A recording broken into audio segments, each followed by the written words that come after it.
Assalamualaikum warahmatullahi wabarakatuh. Alhamdulillah, selalu saja sebagai seorang muslim kita selalu bersyukur kepada Allah subhanahu wa ta'ala.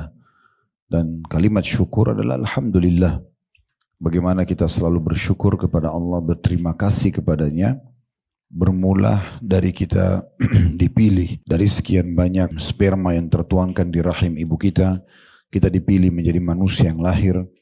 Dan akhirnya disiapkan semua fasilitas, oksigen, air, api, dan apa saja yang kita butuhkan untuk roda kehidupan ini. Dan kemudian kita juga dipandu dengan agama Islam, syariat, mana makanan, mana minuman, mana pakaian, mana pendapatan, dan mana pergaulan yang boleh dan tidak boleh. Dan semua itu akan membawa kita kepada panduan yang benar dan bahagia di dunia, serta mendapatkan balasan terbaik di akhirat sana.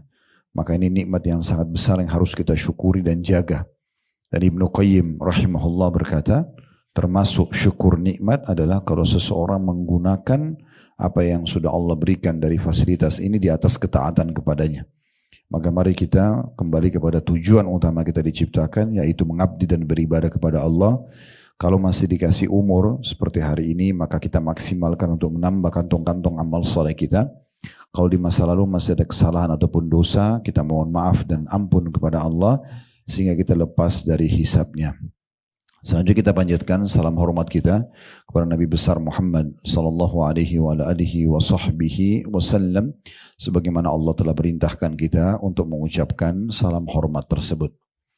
Baik, kita akan melanjutkan bedah buku kita seperti biasa bila Allah mudahkan agar doa dikabulkan dan berisikan sebab-sebab terkabul dan tertolaknya doa berdasarkan Al-Quran dan Sunnah yang ditulis oleh Dr. Sa'id bin Ali bin Wahf Al-Qahtani. Dan kita masih di pasal ketiga, yaitu tentang masalah syarat-syarat terkabulkannya doa dan hal-hal yang menghalangi doa atau dikabulkan doa tersebut. Kita sudah bahas syarat pertama, yaitu ikhlas kepada Allah subhanahu wa ta'ala. Karena kalau ibu tidak ikhlas, sedikit aja ada indikasi dunia, karena ingin dipuji oleh orang, ya, atau hanya karena ingin mengejar jabatan, atau hanya karena bayaran, semua itu nanti akan jauh dari ikhlas dan tidak akan diterima doanya. Ya, seperti ada orang berdoa hanya karena dibayar misalnya, atau ada orang berdoa hanya karena supaya dipuji oleh orang lain, semua itu berarti bertolak belakang dengan ikhlas. Dan sudah panjang lebar kita jelaskan dalil-dalilnya. Jadi semua ibadah ibu wajib hukumnya, bukan pilihan untuk ikhlas. Saya ingatkan kembali hadis Nabi SAW dalam bab jihad. Kata seorang sahabat, ya Rasulullah, bagaimana kalau saya ingin berperang karena Allah? Saya memang ingin mengejar pahalanya, ingin supaya mati syahid masuk surga, tapi diikuti dengan keinginan popularitas. Sedikit ada keinginan supaya dikatakan pahlawan, kesatria, dapat pahala enggak? Kata Nabi SAW, tidak ada. 3 kali orang itu tanya, 3 kali juga Nabi bilang tidak ada.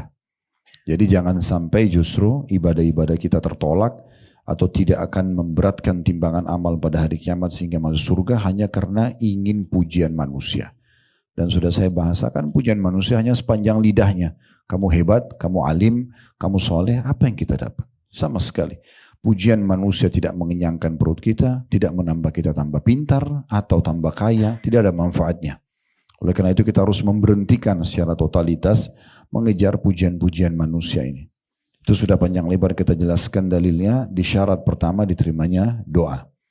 Dan syarat kedua juga sudah kita jelaskan, yaitu mengikuti Rasulullah SAW dalam tata cara berdoanya. Jadi nggak boleh kita berdoa yang tidak diajarkan oleh Nabi SAW. Seperti banyak orang berdoa pada orang mati, kuburan yang dikeramatkan misalnya, atau dia bertawasul dengan orang-orang mati. Ya, sementara memang tidak diajarkan oleh Nabi SAW, atau minta kepada dewa-dewa, penjaga gua, apalah istilahnya gitu ya, atau bintang-bintang. Semua itu kesyirikan kepada Allah Subhanahu Wa Taala.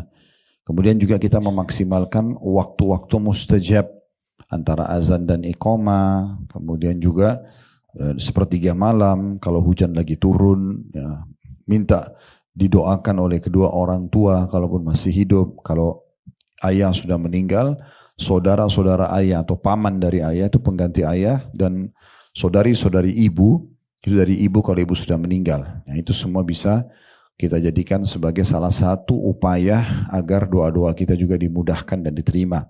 Atau kita bertemu dengan orang-orang soleh dan soleha, kita mengatakan tolong doain saya gitu ya. Itu juga dibolehkan selama mereka masih hidup. Itu juga sudah panjang lebar kita jelaskan semuanya. Kemudian syarat ketiga juga sudah kita jelaskan, yaitu percaya dan yakin dikabulkan oleh Allah. Salah satu sebab tertolaknya doa, kalau ibu berdoa, Allah kasih nggak ya? Allah dengar nggak ya? Itu nggak diterima. Harus penuh dengan keyakinan dalam hatinya, kalau Allah mendengar dan akan memberikan, bersangka baik. Yang penting ibu jangan minta sesuatu yang haram, ya. Minta sesuatu yang baik, maka Allah pasti akan berikan. Dan sudah kami sampaikan hadis Nabi SAW, tidak ada seorang pun muslim yang berdoa di muka bumi ini kecuali Allah kabulkan, hanya melalui tiga tahapan. Bisa diberikan langsung di saat itu, atau Allah hilangkan keburukan yang bisa menimpa dia, musibah misalnya, atau Allah simpankan dalam bentuk pahala yang dia panen pada hari kiamat nanti. Mungkin bahasan doa ini sederhana dan kita sudah sangat familiar dengan doa. Cuma permasalahannya, ini sudah kita singgung pada pertemuan yang lalu, sangat sedikit kita mau memaksimalkan doa ini. Padahal ini gratis. Kalau seandainya seseorang di antara kita diundang oleh presiden misalnya, kemudian dikatakan setiap hari Senin Anda boleh datang ke Istana Merdeka dan apa yang Anda minta saya kasih. Misal, seminggu sekali. Saya yakin kita tidak akan sia-siakan waktu itu. Kita akan selalu berpakaian yang terbaik, kita akan sampaikan kepada presiden hajat kita terbaik. Ya, walaupun sebenarnya ada keterbatasan karena manusia tidak semuanya bisa dia berikan gitu ya. Bagaimana dengan Sang Pencipta Allah yang Maha Kaya, pencipta alam semesta ini? Kita kalau sedang merasakan nikmat Bu, yang ciptakan kita Allah, yang ciptakan nikmat itu Allah, yang bisa memberikan tambahannya hanya Allah. Kesehatan, keturunan, kebahagiaan, keselamatan dan seterusnya. Kalau kita lagi ada musibah, ada ujian, ada gangguan, yang ciptakan kita Allah, yang ciptakan ujian itu Allah, yang bisa memberikan keluar hanya Allah. Jadi kenapa kita tidak maksimalkan ini? Sudah kami sampaikan juga, saya ingatkan, saya tidak akan pernah jenuh untuk menyampaikan, ibu berdoa, minta agar nikmat dipertahankan lebih afdal daripada musibah sudah datang baru kita minta jalan keluar. Gak ada alasan untuk tidak berdoa. Ibu lagi sehat sekarang, ibu minta agar dipertahankan kesehatan tersebut. Justru itu kata kunci, kalau ibu lagi ada masalah, ibu mau doanya diijabah sama Allah, justru sekarang di saat lagi lapang berdoa. Sesuai dengan sabda Nabi SAW, kenalilah Tuhan kalian. Pada saat kalian sedang lapang, lagi sehat, lagi gak ada masalah, selalu berdoa, maka dia akan mengenali kalian di saat kalian sedang sempit. Itu salah satu sebab doa diterima segera kalau kita lagi diganggu orang, kita ada lagi penyakit, ada bangkrut usaha, terlilit utang. Justru itu akan sangat mudah diterima di saat kita sedang lapang, kita berdoa. Juga sudah saya sampaikan, apa saja kebaikan yang sudah orang lakukan, ibu bisa dengan doa meraih pahala yang sama. Kalau masih ingat saya, misalnya ibu lewatin masjid, bagus nih. Jangan cuma sekedar, oh bagus masjidnya, apa manfaatnya? Gak ada manfaatnya. Ibu pada saat itu berdoa, Alhamdulillah wassalatu wassalamu ala rasulillah, ya Allah sebagaimana engkau mudahkan pendiri masjid ini, membangunnya dan dia meraih pahala begitu besar dari orang sholat 5 waktu, dari seorang sholat Jumat, kalau engkau mudahkan buat aku, berikan aku kesempatan yang sama, maka dengan itu bisa pahalanya sama. Lihat pesantren, rumah anak yatim, semua kegiatan-kegiatan kebaikan, maka kita bisa niatkan untuk itu. Ya, atau misalnya ibu ada temannya di majelis taklim hafizah Quran misalnya, atau salihah banget, bisa dengan ibu berdoa mengatakan ya Allah sebagaimana engkau berikan dia, berikan juga aku kesolehan tersebut misalnya. Itu kita bisa dapat pahala. Jadi doa ini sayang sekali kalau tidak dimaksimalkan. Selalu berdoa rutin. Hilangkan kebiasaan Bu, mau berdoa kalau ada ujian saja. Nanti kalau sudah sakit baru berdoa. Nanti kalau sudah ada masalah baru berdoa. Baru sholat tahajud, baru umroh, baru segala macam. Justru pada saat kita sedang lapang, itu adalah peluang besar untuk kita berdoa. Malah kita bisa lebih santai berdoanya, bisa lebih lama, bisa setiap saat, di mobil bisa berdoa, di pesawat bisa berdoa, di kamar tidur bisa berdoa, di ruang tamu bisa berdoa, setiap saat bisa berdoa. Kita masuk sekarang Bu ke syarat keempat, diterimanya doa. Ini materi kita hari ini di halaman 36. yaitu menghadirkan hati sewaktu berdoa dan khusyuk. Penuh keinginan akan ganjaran pahala dari Allah dan disertai rasa takut kepada azabnya. Ini syarat keempat. Jadi hadir hatinya. Jadi jangan cuma rutinitas. Ada orang gitu berdoa, lisannya ngucapin tapi hatinya nggak hadir. Pikirannya nggak merenung. Dia baca Rabbana atina fid dunya hasanah, dia baca Rabbi ghfirli tapi dia nggak renungin dengan hatinya. Nah ini dia tidak penuhi syarat. Harusnya pelan-pelan saja doanya, kemudian dihadirkan hatinya di saat itu. Tunjukkan kepada Allah kita butuh hasil dari doa itu. Itu namanya khusyuk. Jadi betul-betul ibu tunjukkan sama Allah butuh. Seperti kalau kita lagi mau pinjam uang sama orang, gimana sih kita meyakinkan orang itu? Kita datang, kalau perlu anak kita lagi sakit dibawa, kita perlihatkan untuk meyakinkan dia. Sebenarnya lebih kepada hal seperti itu. Allah lebih pantas untuk kita hadirkan hati kita. Sama manusia saja bu, kalau kita lagi ngobrol, tapi mata kita melihat ke sana sini, kita seperti tidak fokus dengan apa yang kita ucapkan, atau tegur sapa cuma basa-basi. Orang juga tidak nyaman. Orang kalau dari hati itu beda.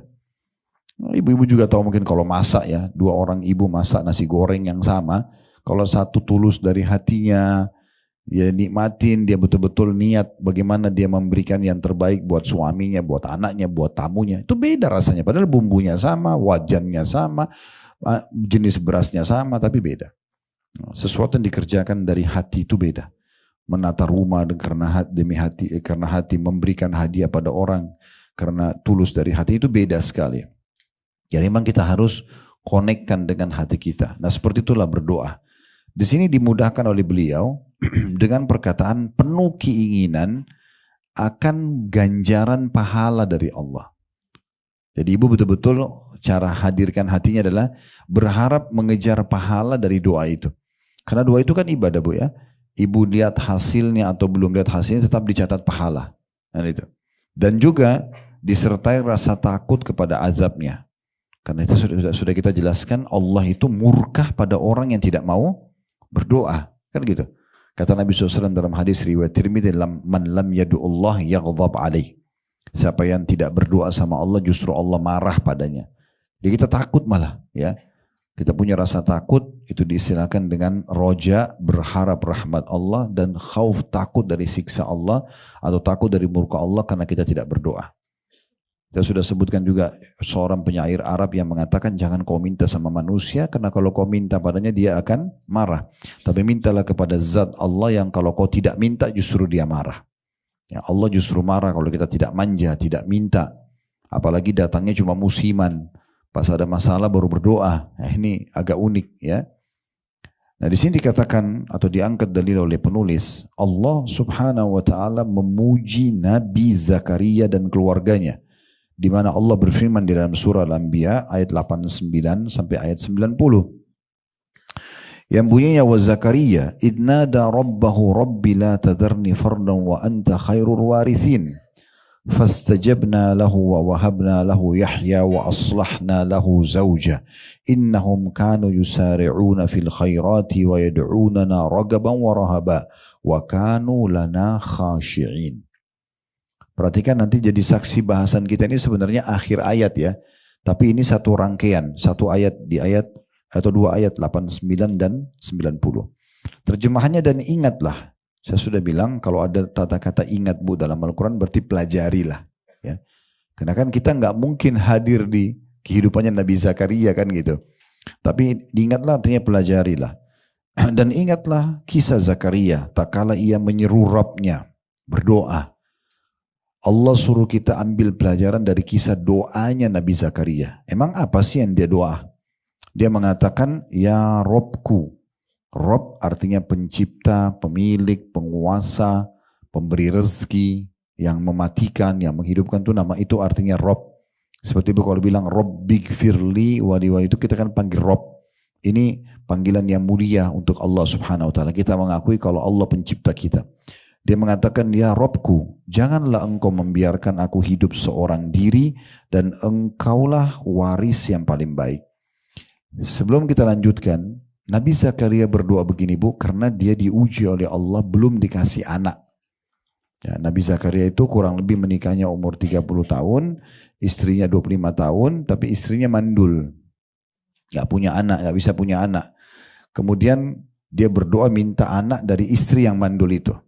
10 tahun dia berdoa belum dikasih, 20 tahun dia berdoa belum dikasih, 30 tahun dia berdoa belum dikasih. Ini Nabi Zakaria kisahnya unik ya.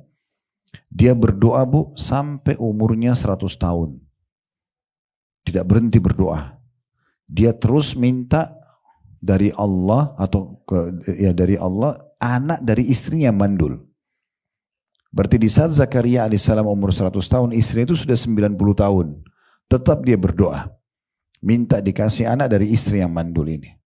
Ya. Dia tidak pernah berhenti untuk berdoa. Diikuti dengan penuh keyakinan dalam hatinya kalau Allah akan memberikan. Lalu dia mengatakan, maka Allah mengatakan, maka kami perkenankan doanya. Kami kabulkan. Dan kami anugerahkan kepadanya Yahya, anak laki-laki, ya diberikan nama langsung dari langit oleh Allah bernama Yahya. Dan Allah nobatkan Yahya menjadi nabi juga. Tentu kalau ibu mau baca kisah lebih lengkap, Nabi Zakaria ini nanti kita bacakan sebentar di surah Maryam. Ya, nanti kita baca sebentar. Selesai saya baca terima ini, kita akan buka aplikasi Al-Quran kita, surah Maryam, surah nomor 19 di beberapa belas ayat pertama. Itu kisah tentang Nabi Zakaria ini. Dan kami anugerahkan kepadanya Yahya, dan kami jadikan istrinya dapat mengandung. Perhatikan bahasa Arabnya, wa aslahna lahu zauja, dan kami perbaiki keadaan istrinya.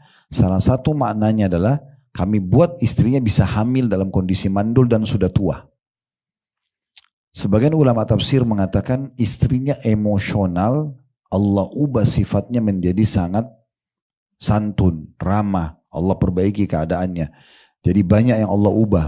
Mandul jadi subur, melahirkan di waktu tua, dan Allah ubah karakternya. Karena doa Nabi Zakaria yang tidak berhenti minta itu.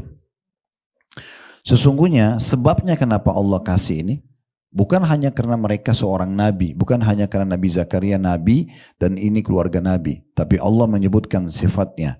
Sesungguhnya mereka adalah orang-orang yang selalu bersegera dalam mengerjakan perbuatan-perbuatan baik. Azan, sholat, puasa, waktu puasa. Pokoknya tidak pernah ketinggalan dalam mengerjakan perintah. Mereka selalu segera dalam mengerjakan perbuatan-perbuatan yang baik. Dan mereka berdoa kepada kami dengan harap dan cemas. Nah ini jadi tadi yang dimaksudkan ya. Dia berharap Allah terima doanya. Sambil satu sisi dia cemas jangan sampai Allah tolak. Sehingga berada di dua sifat ini, atau dua karakter ini, kita jadi selalu berjaga-jaga. Tidak pernah berhenti untuk berdoa sampai kita lihat hasilnya, karena kita berharap Allah terima. Satu sisi kita cemas jangan sampai Allah tidak berikan. Dan mereka adalah orang-orang yang khusyuk kepada kami. Mereka adalah orang-orang yang khusyuk. Di sini makna khusyuk tadi sudah kita jelaskan, hadir hatinya. Baik, kita coba lihat ya aplikasi Al-Quran Bu, silakan dibuka di surah Maryam. Di surah nomor 19 ya, ayat pertama setelah Bismillahirrahmanirrahim, Kaf ha ya ain sad. Ini ulama tafsir mengatakan potongan-potongan huruf hijaiyah di awal Al-Quran itu Allah lebih tahu maknanya. Seperti Toha, seperti Yasin, seperti Alif Lam Mim, seperti Hamim. Semua itu Allah lebih tahu artinya. Ada sebagian ulama mengatakan ini adalah nama lainnya surah itu. Jadi kayak misalnya ini bisa surah Maryam, bisa juga surah Kaf ha ya ain sad gitu ya. Lalu Allah mengatakan, Zikru rahmati rabbika abdahu Zakaria. Yang dibacakan ini hai Muhammad dan hai orang-orang yang baca Quran adalah penjelasan tentang rahmat Tuhan kamu kepada hambanya Zakaria. Apa rahmatnya Allah kepada Nabi Zakaria? Setelahnya dikatakan, ayat 3-nya, Idnada rabbahu nidaan khafiyya. Itu tak kala ia berdoa kepada Tuhannya dengan suara yang lembut. Sebagian ulama tafsir memaknakan khafiyah itu bukan lembut tapi sembunyi. Suara kecil dan menyembunyikan. Alasannya kenapa? Karena Nabi Zakaria waktu Allah ijabah doanya umurnya sudah 100 tahun. Dia minta, ya Allah kasih aku anak dari istri yang mandul ini. Beliau tidak mau didengar oleh orang. Karena permintaan ini gimana? Di akal manusia kayaknya nggak masuk akal. Minta anak dari istri yang sudah 90 tahun mandul lagi kan gitu. Makanya dikatakan khafiyah. Nah yang menjelaskan Nabi Zakaria sudah tua ayat setelahnya, ayat 4-nya. Qala rabbi inni wahanal 'azmu minni washta'ala ar-ra'su syaiban wa lam akum bidu'aika rabbi syaqiyya. Ia berkata, ya Tuhanku, sungguhnya tulangku telah lemah dan kepalaku telah ditumbuhi uban. Semuanya sudah putih rambutnya, sudah 100 tahun umurnya. Dan aku belum pernah kecewa dalam berdoa kepada Engkau ya Tuhanku. Maknanya aku tidak mau berhenti berdoa. Selama, saya pernah jelaskan ibu kalau masih ingat ya, selama ibu minta bukan sesuatu yang bentrok dengan sunnatullah. Ibu tidak suka laki-laki, ibu bilang ya Allah hilangkan laki-laki, enggak mungkin. Mustahil, sunnatullah laki-laki harus ada, kan gitu. Ibu tidak suka malam, ya Allah hilangkan malam, itu bentrok sama sunnatullah, enggak mungkin. Tapi selama tidak bentrok dengan sunnatullah, seperti di sini. Walaupun sebenarnya secara ilmu medis mungkin wanita kalau sudah manufos 40, 50, 60 tahun sudah nggak bisa punya anak. Tapi beliau menganggap itu adalah alam manusia. Di sisi Allah bukan mustahil karena tidak bentrok dengan sistem. Secara fitrah perempuan bisa melahirkan, mau muda mau tua, tidak ada urusannya. Berarti bukan mustahil. Makanya beliau selalu berdoa. Lalu beliau sampaikan, beliau mengatakan, saya tidak pernah kecewa, artinya selama ini saya tidak mau putus asa, tetap saya akan selalu minta. Di ayat 5-nya, wa inni khiftul mawaliya min warai wa kanat imraati akiran fahab li min ladunka waliya. Ini alasan kedua. Selain beliau sudah tua, beruban, sudah sangat tua, alasan kedua kenapa dia tidak punya anak ini.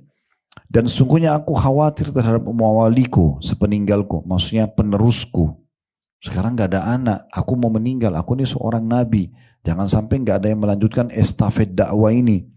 Sedangkan istriku adalah seorang yang mandul. Nah ini sebab kedua, istrinya mandul gak bisa punya anak. Tapi apa dia bilang? Maka anugerahilah aku dari sisi engkau seorang putra.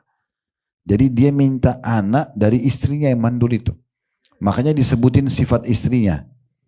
Dia bukan minta anak secara umum, tapi dia minta anak dari istrinya yang mandul. Makanya disebutkan kemandulannya. Dan dia sebutkan di ayat 6 sebab. Kenapa dia minta anak? Untuk apa? Dan ini tidak boleh luput dari kita. Kita kalau minta keturunan, minta untuk seperti ini ya. Yarithuni wa yarithu min ali Yaqub waj'alhu rabbi radiyya. Tujuannya agar dia bisa mewarisiku dan mewarisi sebagian keluarga Yakub. Maksudnya ilmu agama. Bukan harta. Karena yang termahal yang kita wariskan kepada anak-anak kita ilmu, bukan harta. Ibu kalau bekali anak-anak dengan ilmu, udah nanti dia datang sendiri rezekinya itu. Kan gitu. Jangan kita sibuk memakaikan baju baru, handphone baru, tapi kita lupa kosong ilmu. Jasadnya kita hiasi, tapi ruhnya gentong kosong. Ya. Jadi makanannya jasad kita sudah tahu. Nasi, ayam, buah, kita minum air itu tuh jasad. Kalau ruh itu ilmu. Ibu dan bapak duduk begini, itu sedang memberikan makan ruh kita. Jadi ruhnya, kalau ruh itu kuat, biar fisiknya biasa, itu akan kuat. Tapi kalau ruhnya lemah, biar fisiknya kekar, tetap akan lemah. Mudah sedih, mudah putus asa, karena ruhnya lemah. Ya. Ibu kalau baca tentang, dan bapak sekalian maaf, saya baru lihat bapak bergabung ya.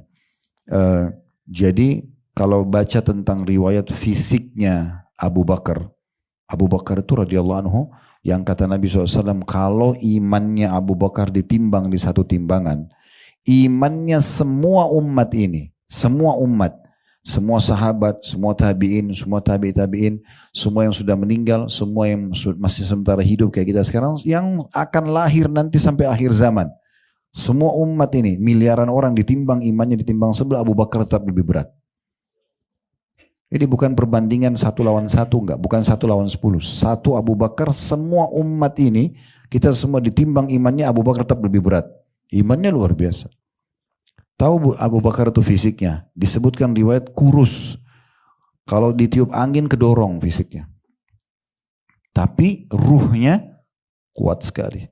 Kan itu, ruhnya sangat kuat, padat dengan ilmu dan iman. Orang seperti ini tegar dalam menghadapi kehidupan. Nah, seperti itulah ya. Jadi mengatakan tujuannya anak ini agar mewarisiku dan mewarisi sebagian keluarga Yakub, maksudnya ilmu ya. Dan ini permintaannya, jadikanlah ia anak ini kalau engkau kasih ya Allah, ya Tuhanku seorang yang diridhoi, maksudnya orang saleh. Sebelum lahir sudah minta anak itu jadi anak saleh. Saya pernah ingatkan Bu dan Bapak sekalian, coba jadikan bagian dari doa kita ya. Selain kita minta anak-anak supaya jadi anak-anak yang baik dan soleh, minta ya Allah, jangan sampai ada satupun di antara keturunanku terjerumus pada dosa yang pernah aku terjerumus padanya. Itu penting. Jadi kalau kita pernah buat dosa apa, jangan terjadi pada anak kita. Minta kepada Allah SWT, buat mereka sebagai penutup kesalahan kita. Supaya anak-anak ini justru, kita misalnya baru baca Quran bisa umur 35, umur 40 tahun. Mungkin juga hafalan kita cuma beberapa surah. Anak-anak gak boleh begitu. Jangan dijadikan sama. Ibu pakai jilbab umur 30 tahun. Anak-anak kalau perlu dari kecil, tutupin kesalahan kita di mereka. Jangan malah wariskan tidak baik. Maaf, ada orang yang hamil di luar nikah. Ibu juga dulu begitu kok. Gak apa-apa nak. Gak apa-apa gimana ini? Ini kebodohan mewariskan dosa. Kan gak boleh. Nah seperti itulah. Ini contohnya. Buat mereka diridhoi. Ayat 7-nya. Datanglah berita gembira kepada Nabi Zakaria. Ya Zakaria, inna nubashiruka bigulamin ismuhu Yahya lam naj'al lahu min qablu samia. Hai Zakaria, karena tidak pernah putus asa beliau berdoa puluhan tahun, sesungguhnya kami memberi kabar gembira kepadamu akan memperoleh seorang anak yang namanya Yahya, yang sebelumnya kami belum pernah menciptakan orang yang serupa dengan dia. Jadi di sini Allah kasih, dia minta anak, tidak disebutkan Nabi Zakaria mau laki-laki atau perempuan, Allah kasih anak laki-laki. Allah berikan nama Yahya, gitu kan?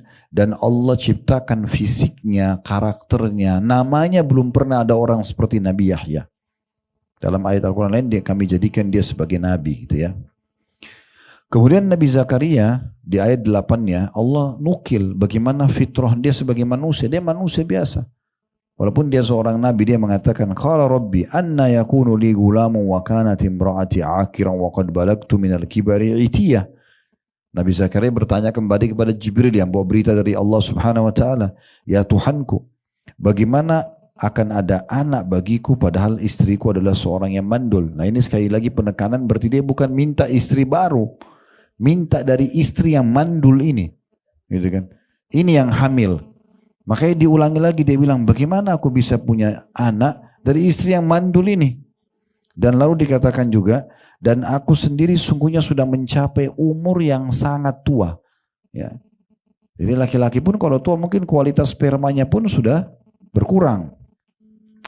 Lalu kemudian Jibril menjawab, utusan dari Allah di ayat 9-nya, qala kadzalika qala rabbuka huwa alayya hayyin wa qad khalaqtuka min qablu wa lam taku syai'a.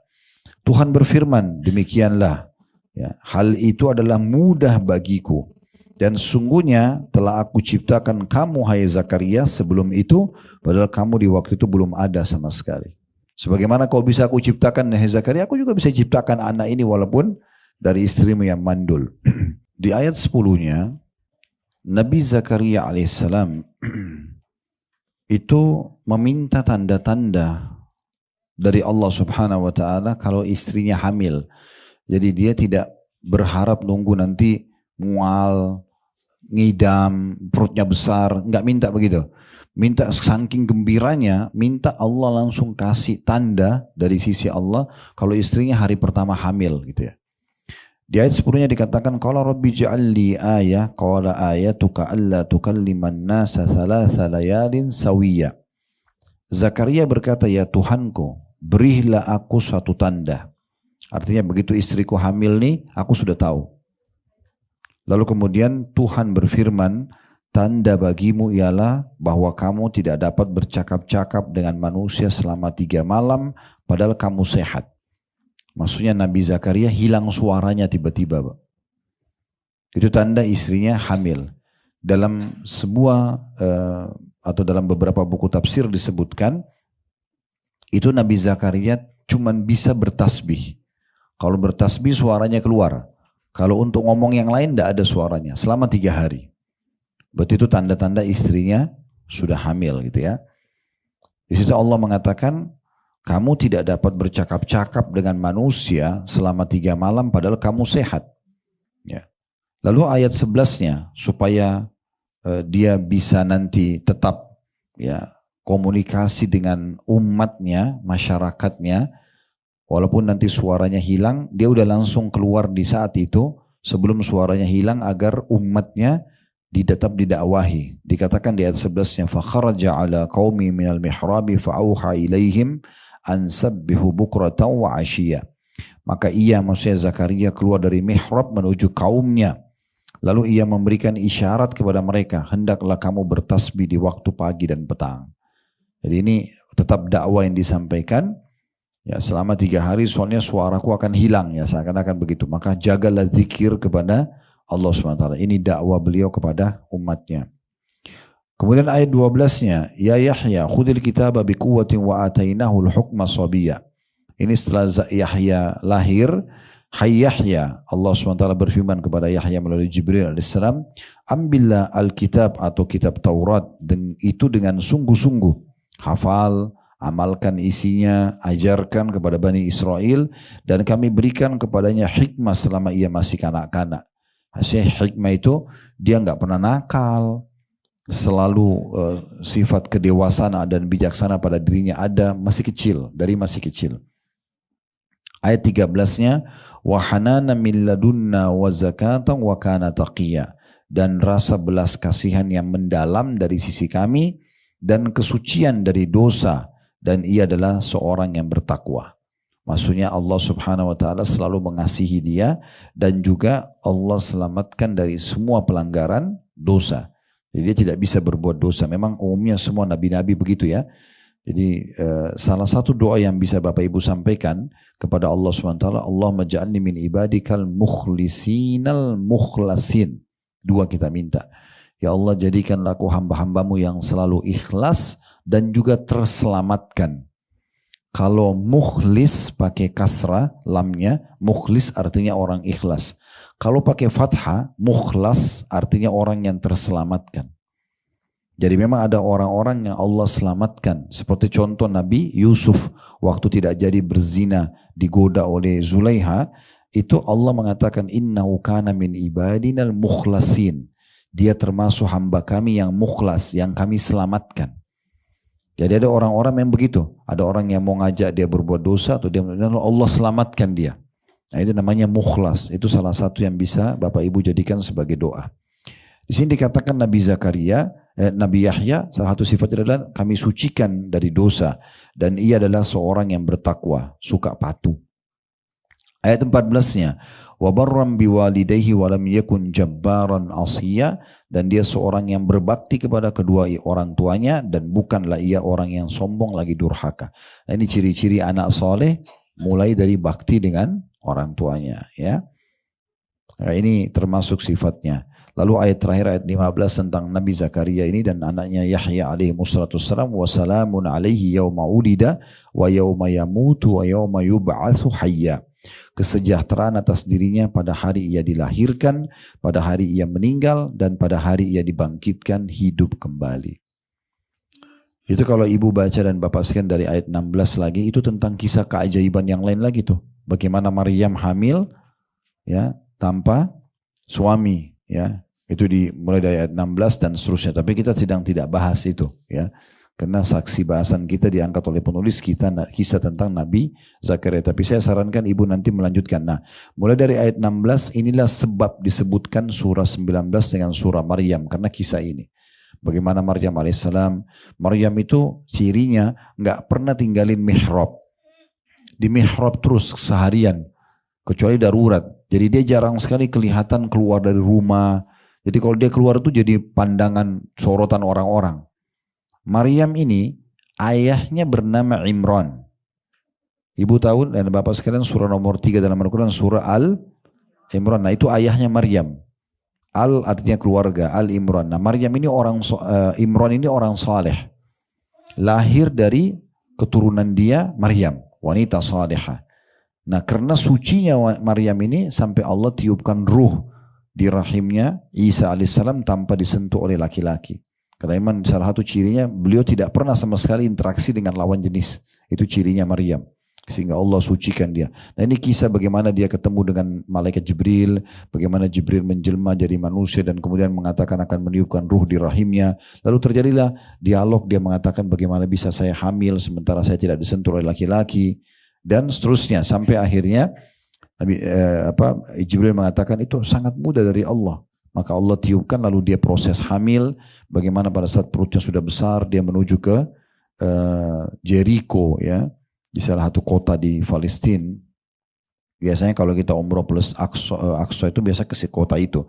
Itu terkenal dengan buah-buah kurmanya. Karena memang Allah suruh Maryam diceritakan dalam sini sandar di bawah sebuah pohon kurma. Lalu dia menyentuhnya maka jatuhlah rutab kurma basah yang dia konsumsi. Dan ini sebagian ulama tafsir mengatakan buah yang paling baik untuk ibu hamil kurma basah. Termasuk memudahkan melahirkan. Ternyata itu memang dipraktikin oleh banyak jemaah kita yang sudah ikut pengajian. Itu di saat konsumsi kurma basah atau rutab itu, apalagi menjelang melahirkan, cepat sekali pembukaannya. Nah itu Maryam alaihissalam disebutkan di sini makan itu. Ya. Kemudian setelah itu dia bawa bayinya ke kaumnya bilang ini dari mana anak ini Maryam? Ya. Sementara kamu ayahmu orang baik-baik, maksudnya Imran, dan ibumu juga orang baik-baik. Lalu dia tunjuk bayi itu, lalu Nabi Isa mulai berbicara dalam buaian. Nah ini terus saja kisah Nabi Isa alaihissalam itu berlanjut sampai di ayat tepatnya di ayat 39, ayat 40 ya. Di situ kisah Nabi, dan setelahnya datang lagi kisah Nabi Ibrahim alaihissalam dalam surah Maryam itu di ayat 41.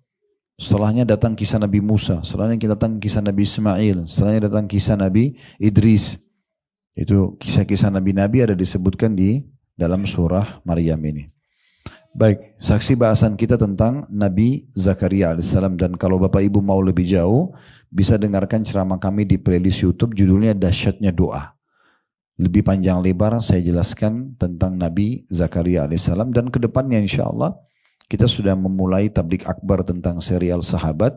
Nanti di pekan kedua, Sabtu kedua Desember kita akan masuk ke kisah Nabi Adam. Kisah Nabi pertama nanti di Blok M. Antara duhur ke asar insya Allah.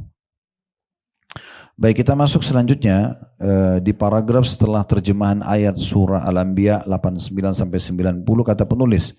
Merupakan keharusan bagi seorang muslim di dalam berdoa untuk menghadirkan hati.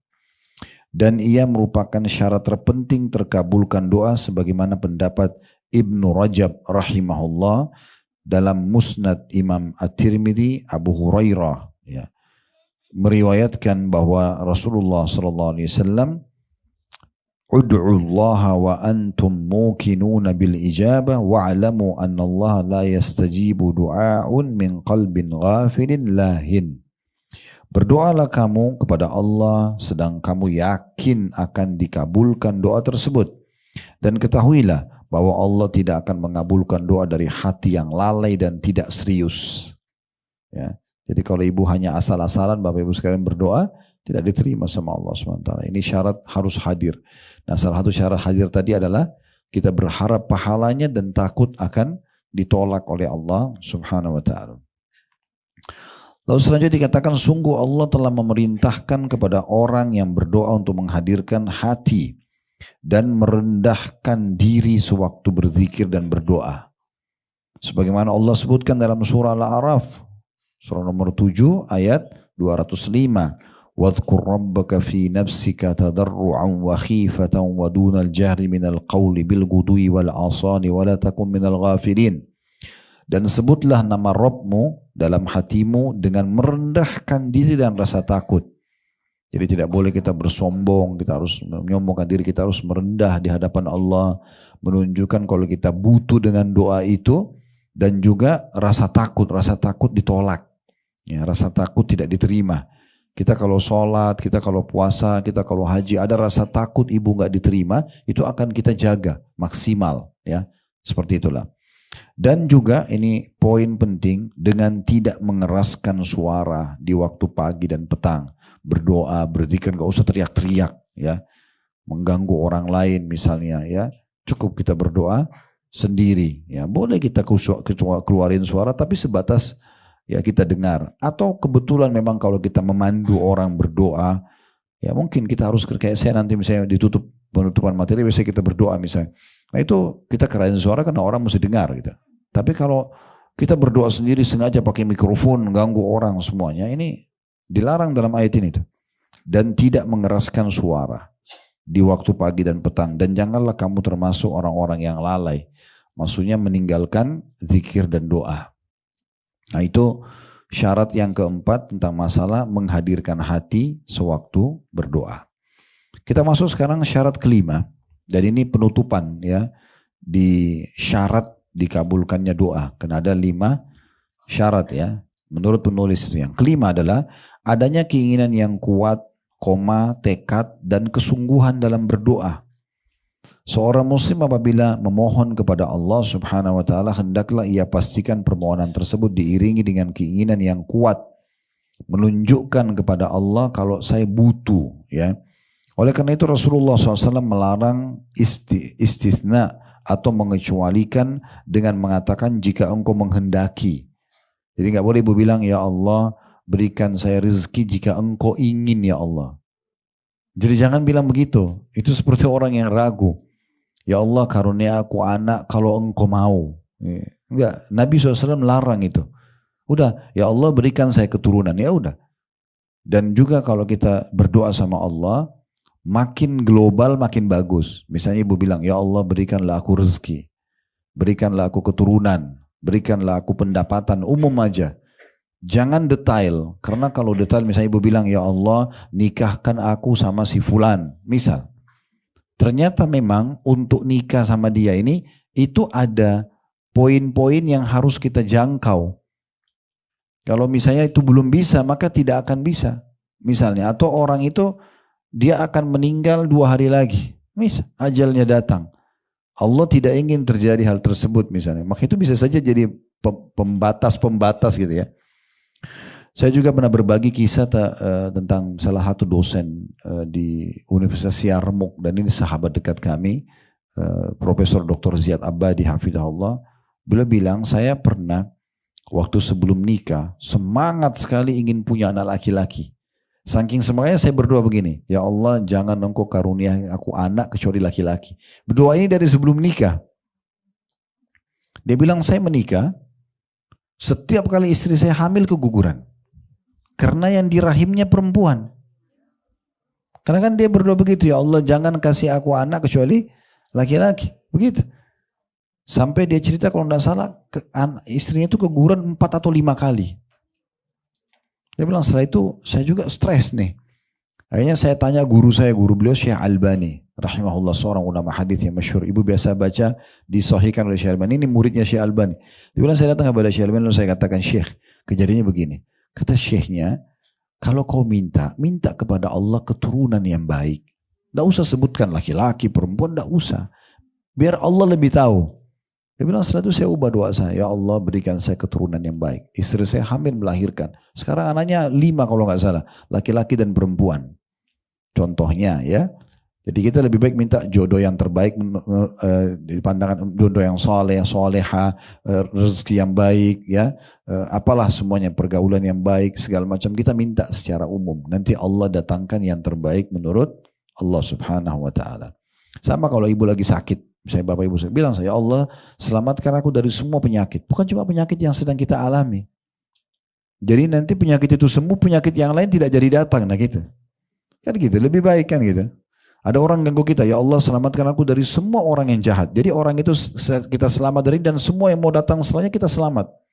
Daripada cuma ya Allah selamatkan saya dari tetangga saya yang jahat. Cuma itu saja. Nanti kalau datang lagi dari tetangga yang lain, berdoa lagi. Gitu. Jadi kita minta secara umum, itu jauh lebih tepat. Baik, di sini diangkat hadis Anas radhiyallahu anhu. Beliau berkata bahwasanya Rasulullah SAW bersabda, "Idza da'a ahadukum falyazim fid du'a." Wala yaqul Allahumma in syi'ta fa'atini fa inna Allah la mustakriha lahu. Apabila salah seorang dari kalian berdoa, maka hendaklah ia memiliki keinginan yang kuat dalam berdoa tersebut. Memang dia menunjukkan dia butuh doa itu. Jangan ia berdoa sambil mengucapkan, ya Allah, jika engkau kehendaki berikanlah kepadaku. Jangan bilang itu. Minta dengan betul-betul tunjukkan saya mau ya Allah. Saya butuh ini. Gitu. Jangan bilang jika engkau, ini Nabi yang bilang.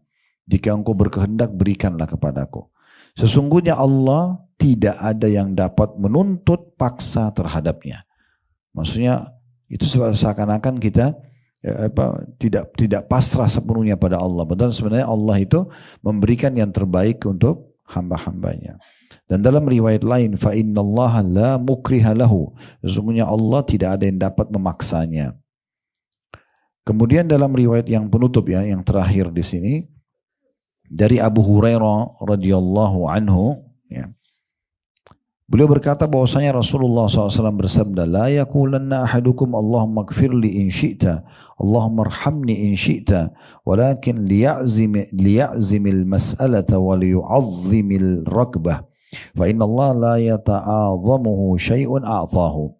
Hendaklah jangan ada di antara kamu yang berkata atau berdoa, ya Allah ampuni aku bila engkau kehendaki. Bilang saja, Allah ampuni dosa-dosaku. Jangan bilang bila engkau ya kehendaki. Ya Allah kasihi aku jika engkau kehendaki. Ini Nabi larang, jangan bilang itu. Melainkan hendaklah ia tekadkan atau tegaskan permohonannya dan menguatkan keinginannya. Sesungguhnya tidak ada sesuatu pemberian apapun yang Allah berikan yang memberatkan Allah. Tidak ada sesuatu yang memberatkan. Karena kalau kita bilang, ya Allah ampuni aku bila engkau mau. Seakan-akan bisa saja kalau itu berat bagi Allah, Allah nggak kasih. Nggak ada urusannya. Tidak ada yang berat bagi Allah. Selama ibu tidak bentrok dengan sunnatullah tadi saya bilang. Walaupun mustahil di mata manusia. Ada dokter vonis ibu dan bapak sekalian, Anda tidak mungkin sembuh. Nggak ada. Itu pendapat dia manusia. Bilang sama Allah, ya Allah sembuhkan aku. Karena Allah maha penyembuh. Walaupun mustahil di mata manusia. Tidak ada yang mustahil. Selama ibu tidak bentrok dengan sistem yang Allah buat, maka pastikan Allah akan terima. Nah, ini poin yang sangat penting dalam syarat penerimaan doa. Allahu a'lam. Ini sampai sini bahasanya insyaAllah. Kalau ada pertanyaan silahkan tentu diajukan. Kedepannya kita akan masuk pembahasan kedua, penghalang dari terkabulnya doa.